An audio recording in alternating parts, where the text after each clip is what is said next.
Today, we're diving into something truly incredible, a completely new way of thinking about how we could help the nervous system heal itself after some of the most catastrophic injuries imaginable.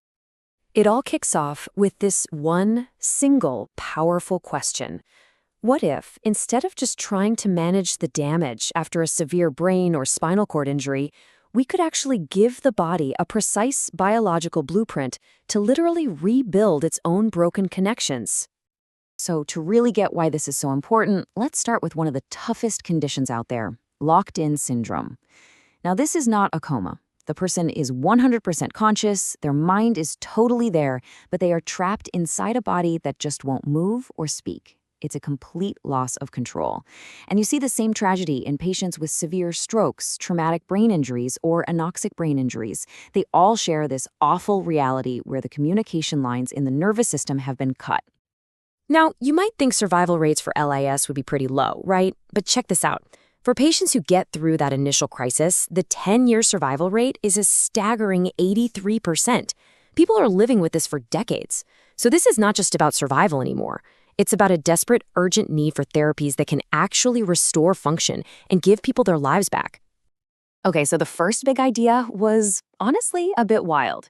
Researchers noticed that some cancers are incredibly good at, invading and navigating through nerve tissue.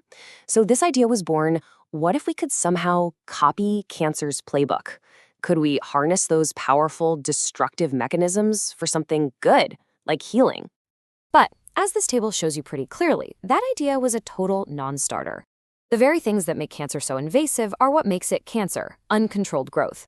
So the risk of causing new tumors was just way too high, and the whole process was too uncontrollable to ever be used on a person. It was just not ethical or practical. So yeah, that was a dead end. But you know what? That failure led to a really important pivot, a shift away from mimicking disease and towards something much, much smarter and safer. This slide just lays out that pivot perfectly. Instead of trying to hack a disease, the new idea was to mimic natural development. Think about how a vine grows on a trellis. It doesn't invade chaotically, it follows a guiding, supportive structure. That's the new approach. It's sophisticated bioengineering that is designed to be safe from the very beginning. This new framework is built on 3 key pillars, and I love this analogy. First, you need the hardware, a physical scaffold. Then you need the software, that's the rehabilitation, to teach the body what to do. And finally, you need a smart, adaptive operating system to personalize the whole thing and make sure it's always safe. All right, let's talk about the hardware. This isn't a cellular therapy. It's a biodegradable scaffold with no cells at all. Just think of it like a temporary trellis for your nerves. It has these tiny channels that physically guide the nerve fibers, the axons, in exactly the right direction. It slowly releases a limited dose of growth factors to encourage healing. It even has a kind of repellent fence to stop nerves from growing where they shouldn't. And here's the best part. The whole thing is programmed to just dissolve in a few weeks, leaving only the brand new neural connections behind. But think about it. Building a new road is totally useless if nobody knows how to drive on it, right? The physical scaffold is the hardware, but it's really nothing without the software to make it all work.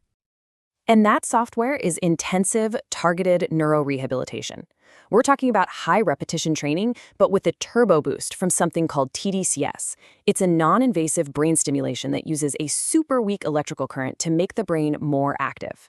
And the data here on this slide is clear. Studies have shown that when you combine physical rehab with this kind of stimulation, you get a really significant jump in motor recovery. This is how you literally teach the brain to use those new pathways built by the scaffold. Now for the operating system. This is where it starts to feel like science fiction. You've got all these variables: scaffold design, rehab intensity, stimulation levels. It's a huge number of combinations. So how do you find the perfect, personalized recipe for every single patient? Well, the answer is something called QUBO, which is a quantum-inspired model that can search through millions of possibilities to find the one best, most effective protocol for an individual. But what's absolutely brilliant about this system is how it handles safety. This quote really says it all. Safety isn't just a recommendation, it is a mathematical rule. Any treatment plan that even comes close to a safety line, like a dose of a growth factor that's too high, gets this huge penalty, and the system automatically throws it out. Safety is literally baked into the math. So this all sounds incredible, but how do you actually take it from a concept in the lab to helping real patients? Well, the plan is slow, it's careful, and it puts safety before everything else. This roadmap shows you that deliberate step-by-step process. You start in the lab, then move to rodent models to prove it actually works. Then you go to larger animal models to confirm it's safe over the long term. And only after clearing all of those hurdles would a very small first-in-human pilot study ever be considered. Each step has clear safety checks you have to pass before you can move on. And this all brings us back to the ultimate goal, because while this whole idea started with the extreme case of locked-in syndrome, the potential for who this could help is actually incredibly broad. Look at this list. All of these devastating conditions, whether it's a stroke, a traumatic brain injury from a car crash, or a spinal cord injury that causes paralysis, they all share the same fundamental problem: a physical break in the nervous system's wiring. So this framework isn't just a treatment for one disease. It's a platform technology. It's designed to address that core issue of neural disconnection, no matter the cause. By providing that guided blueprint for repair, it offers a brand new path towards restoring function for millions of people. And that leaves us with this final, really powerful question. This whole approach, it reframes hope into a structured, testable, scientific strategy. It's not about promising miracles, it's about offering a credible path toward real recovery. And it really makes you wonder, if we can truly learn how to give the body the right blueprint to heal itself, what are the limits? What's really possible?